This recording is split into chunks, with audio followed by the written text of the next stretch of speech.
everyone here understands that happiness is key to living a great life. And I feel that a lot of us also think that happiness is too abstract, is not quantifiable, and only a certain amount of people are born with it. Because nothing is fundamentally good or bad. Everything is in our perception. So today I have happiness as seen in science and math, and one that underscores the power of science and math, and two that underscores the power of happiness. So researchers in University College London did a project in which they first had 26 participants playing the Great Brain Game, in which they had a series of decision-making tasks, and they either had monetary gains or losses for their decision. And then they made a model and expanded it to over 18,000 people. And they developed this computational model of momentary well-being. And the researchers were not surprised by how much rewards influence happiness, but they were surprised with how much expectations could. It proves to support the theory that if you have low expectations, you'll never be disappointed. But if you also have positive expectations, like if you're excited that your friend is going with you to your favorite restaurant, it will make you happy. So the equation is this.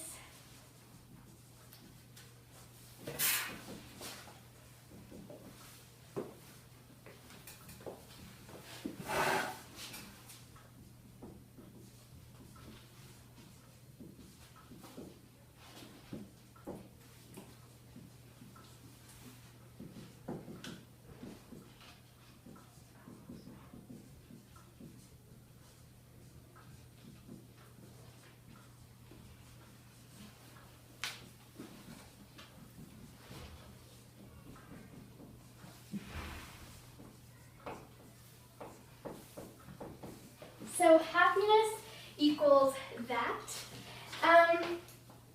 And what the individual terms mean, so I'll explain. CR is the certain rewards you would get for a certain task. EV is your expected value. And RPE is the difference between what you predict for the value and the actual experimental value. So T is your trial number, and Y is something I found quite interesting. So Y is a quantity greater than or equal to 0 or less than 1, and that is the forgetting factor. So what that means is that it makes events in more recent trials more influential. So from all of this, I get it to be that happiness equals reality minus expectations. So as math and equations and algebra shows us, I think that if we work hard, we should have high expectations. But if we don't put a lot of effort into something, if we have very high expectations, we're just going to make everything worse. So next I'm going to go to genetics. So here is a picture, a graph, of a trait value over time. The blue dashed line represents the mean population trait value, the current value, and the red dashed line represents the mean population trait value for the next generation. And because the covariance is positive, you'll see the trait increase over time. So this long equation over here can be rewritten as this.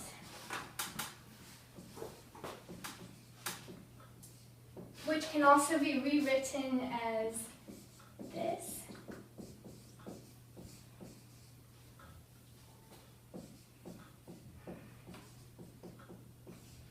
And what VI is the ratio of fitness. And so how does this relate to happiness?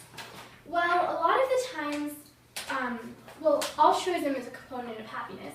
A lot of the times it seems that if you're altruistic, it doesn't really benefit you. If you're very hungry and you only have one cookie, and you give it to someone else who's hungry, now you don't have any food. But what happens is that, societally speaking, individuals, a group that has more people who are generous, will make the group increase over time.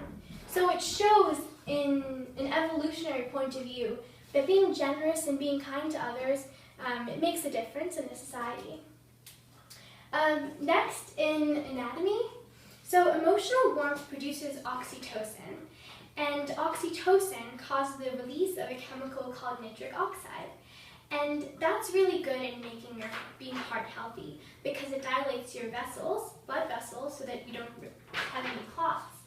And also, here's an illustration of the vagus nerve. And as you can see, it does a lot of things. And one of those things is prevent inflammation. And compassion, or feeling the suffering of another person, it actually leads to greater activity in your vagus nerve. And since free radicals and inflammation cause aging, you'll look younger if you're compassionate towards others. And lastly, I have the sociology aspect of happiness. So we always hear one act of kindness is a really good thing. And what happens is if one act of kindness is said by one person, the effects persist over time. And it goes to all these people, then down to all these people, and down here. So behavior spreads in 3 degrees of separation. And that also shows that if you say something mean or something unkind, that also has a big effect.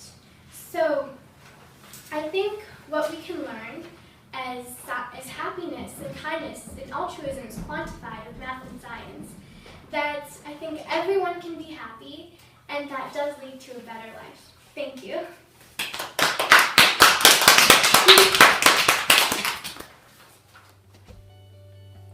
Привет! I hope you enjoyed viewing my presentation as much as I enjoyed researching and presenting it. I think that math is so fun, and RSM is fun and makes me happy because every time I go to class, I learn something new, and if I already knew it, I learn a new way to look at it. Я люблю математику. До свидания. Спасибо.